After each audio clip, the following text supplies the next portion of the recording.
Hi, in this screencast we're going to look at the units of measurement for the International System of Measurements, also known as SI, and sometimes referenced as metrics. So we're going to look at the base units and the prefixes that you'll need to use in chemistry class, and there'll be some things in here which I'll request you to memorize so that you will be able to use them in later lessons. Please make sure that you make note of those so that you will be successful in the future. Alright, so the base units that we use in chemistry for the metric system are length is meters, mass is kilograms. For the most part we use grams in the lab, but whenever you're doing any kind of conversions or any kind of computations, you may need to change it to kilograms. Time is in seconds, temperature is Kelvin, and the amount of substance is mole. The first four dots here, length, mass, time, temperature, you've all pretty much heard of those. Maybe Kelvin, not so much. But amount of substance is a chemistry unit that we use, and we will see mole extensively later in other lessons. So for mass, the base unit that we use is kilogram, and mass is a measurement of the quantity of the matter. So if I ask you to go and find the mass, it is essentially the same as finding the weight in chemistry only. When you go to physics, weight is different from mass.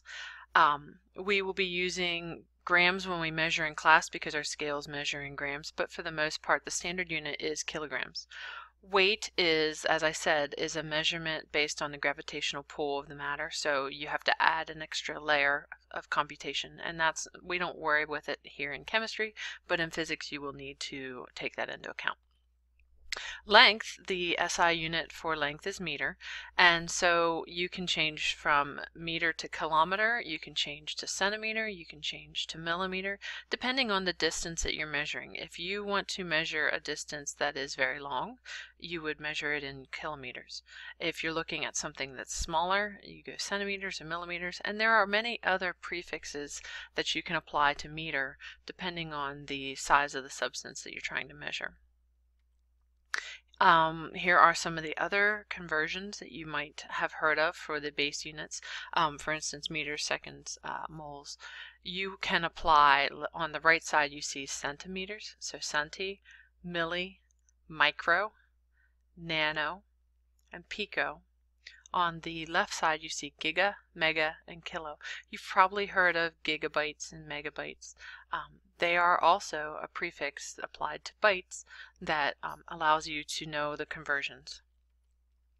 So the metric prefixes that we're going to be focusing on here in chemistry are three. We are going to focus on kilo, centi, and milli.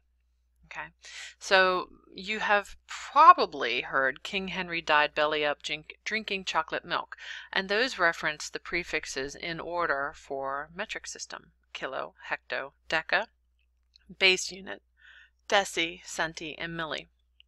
And depending on how far away from the base unit you are is how many decimal places you'll move. So if you wanted to do a kilo, you would move 3 decimal places. If you want to do milli, it's also 3 decimal places, but it's in the opposite direction. There are many other prefixes we use, but you will probably have access to a conversion table to help you remember the values to change between, for instance, giga or micro. You'll have those values. For your test in this chapter, you need to know the conversion between kilo, centi, and milli. So 1 kilogram, for instance, is 1,000 grams. 1 centigram, there are 100 centigrams in 1 gram. There are 1,000 milligrams in 1 gram. So make sure you know the values.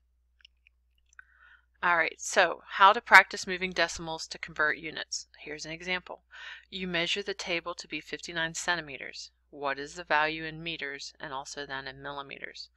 Centimeters to meters, how many places do you move? Well, 59 centimeters to meters, the difference between centi and meters was 2 places, so you are going to change it to 0.59 meters. We would move our decimal place from beside the 9 to the other side of the 5. That's 2 places.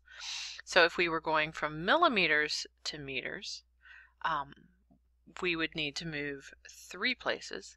So if we're looking at 59 centimeters, going back from meters, we would then make it 590 millimeters. We'd add one more place. All right. The other important conversion that you're going to need to know is how to convert between Celsius and Kelvin for temperatures. In chemistry, when we're doing math with temperature, you have to use Kelvin.